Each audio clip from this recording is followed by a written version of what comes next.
That right there is a brand new Windows 11 client joined to my domain in about 2 minutes. And it's not because I'm fast, it's because I did the boring version once, properly, and turned it into a template. Because here's the thing nobody warned you about. Windows 11 in a VM is fussy. It wants a TPM, it wants UEFI, and halfway through the install, it's going to tell you your hard drive doesn't exist. So today we build it properly. Proxmox VM, Windows 11 Enterprise, VirtIO drivers, domain join, first GPO, then we template the whole thing so you never do it manually again. I'm Trev, let's go. 2 ISOs, that's the whole shopping list. First, Windows 11 Enterprise. The 90-day evaluation, it's free, straight from the Microsoft Evaluation Center. And I want to be clear about why Enterprise and not Pro. Enterprise is what you'll manage in the real world, and Microsoft hands it out for free in a lab environment. No dodgy keys, no license gymnastics, and when the 90 days is up, you rebuild it, which by the end of this video, you will do in about 2 minutes. Second, the VirtIO Win ISO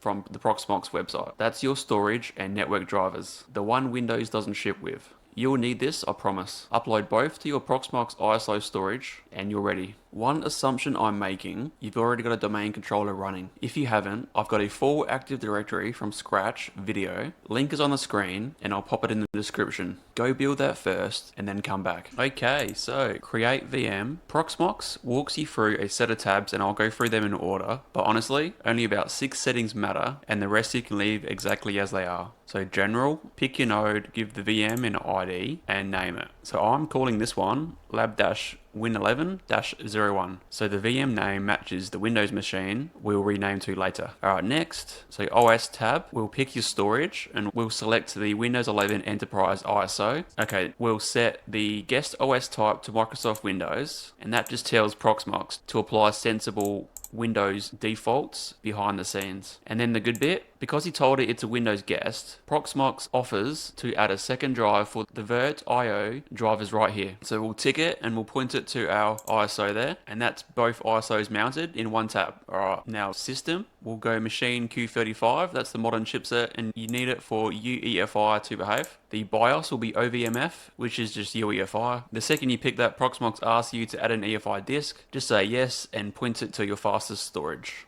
We'll add the TPM state. Version 2.0, we'll tick that and point that to your main SSD storage. Because if you skip this step, Windows 11 won't boot. It'll refuse to install and you'll be shutting the VM down and come back to add it anyway. So we'll do this now. Okay, disks, SCSI controller. We'll set this to VirtIO SCSI single. That's for the best performance, and 64 gig is plenty for a test client. Now CPU, 2 cores is plenty, and we'll set the type to host. That passes your real CPU features straight through, which Windows 11 is much happier about. Memory, 4 gig is plenty for a domain joined test box. Leave ballooning on so Proxmox can claw it back when the VM's idle. Alright, network, model, VirtIO paravirtualized. That's the fastest option and it has no driver in Windows out of the box, which we'll be sorting out soon. One field worth noting, VLAN tag. If you've got VLANs configured on your bridge and your lab lives on its own segment, this is where you put the tag in. If that means nothing to you, just leave it blank. You're on the flat network and everything will just work fine. So confirm, finish, and that's the VM built.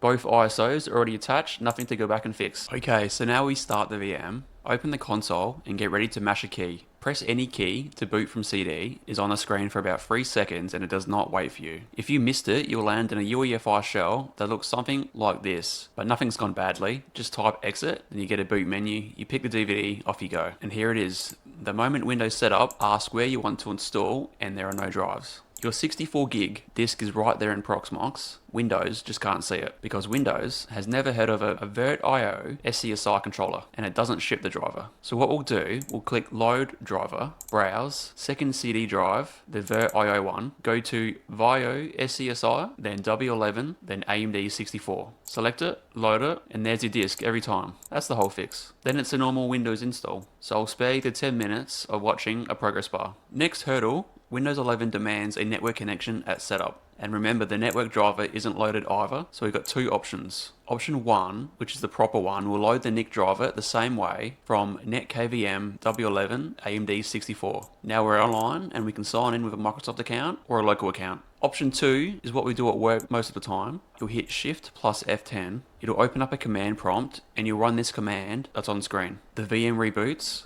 And now the setup screen gives you an I don't have internet option.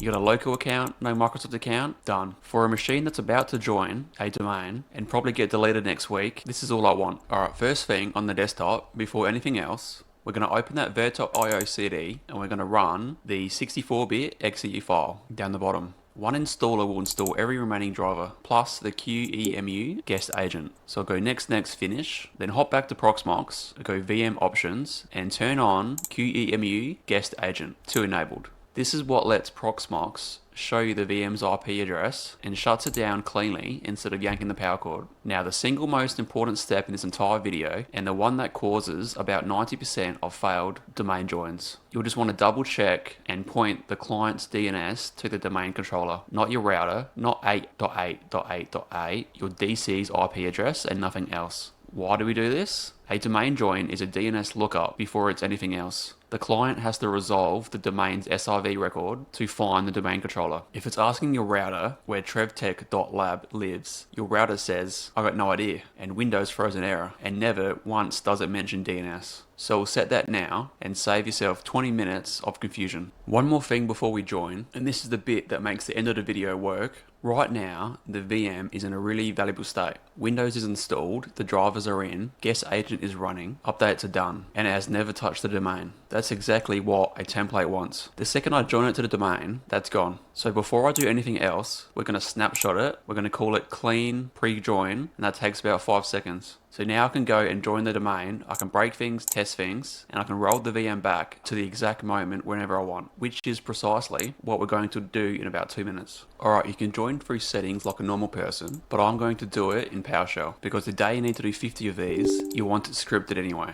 So, rename first, reboot, then join. We're going to rename the computer. We're going to add the computer to the domain. And notice in the middle line, -OU path, that drops the computer object straight into my workstation's OU under Australia on the way in. It saves you going and dragging it there afterwards. And it means the machine picks up the right policy on its very first boot instead of the second one. Now, it'll prompt for domain admin credentials. It'll do its thing, it'll restart, and that's the payoff. We'll log in with our domain account, and now we're in. Quick sanity check from the DC side. We're going to run these commands, and there we go. There's a computer object. It's sitting in the OU under Australia. Exactly where I wanted it, no dragging required. This is worth knowing why it matters. If you join without an OU path, the object lands the default computer's container, and that container is not an OU. You can't link a GPO to it. So the machine joins fine, but then quietly it picks up no policy at all, which is not fun. Alright, so my test GPO, I've got a link to the workstation OU. It sets a desktop wallpaper, and there's the GPO applied under group policy objects. And there we go. That means DNS resolved, the join worked, the objects are in the right OU, and policy processing is fine. If a GPO applies, the entire chain works. And that's when I call a lab client finished.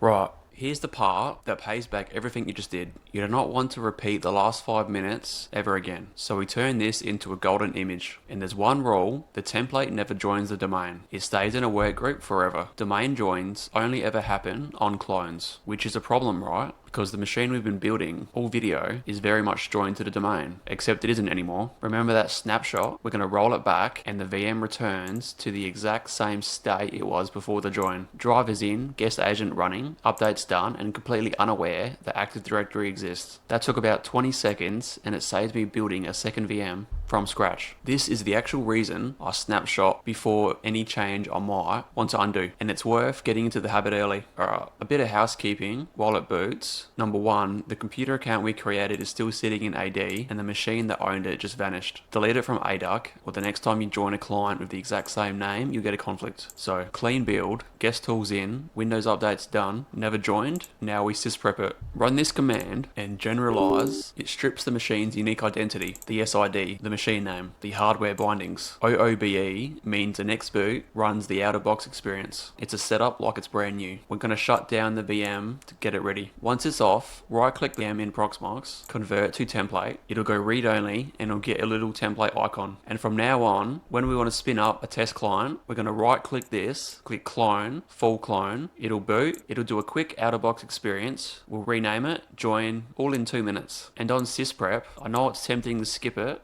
because a clone without sysprep boots fine and looks fine. It'll keep looking fine right up until you point SCCM or Intune to it, and these tools go, hang on, these two machines have the same identity. Then it gets ugly. So generalize first, it costs you 30 seconds. Quick round of the things that'll bite you. Number 1, no disker install, it's the VirtIO driver. Load it from the second CD every single time. 2, the domain could not be contacted. It's DNS, it's always DNS. Point the client to your DC. Number 3, you missed the press any key prompt and you're staring at a terminal looking screen. Type exit, then you can pick the DVD option. Number 4, Windows 11 setup refuses to install. You must have forgot the TPM. Shut down.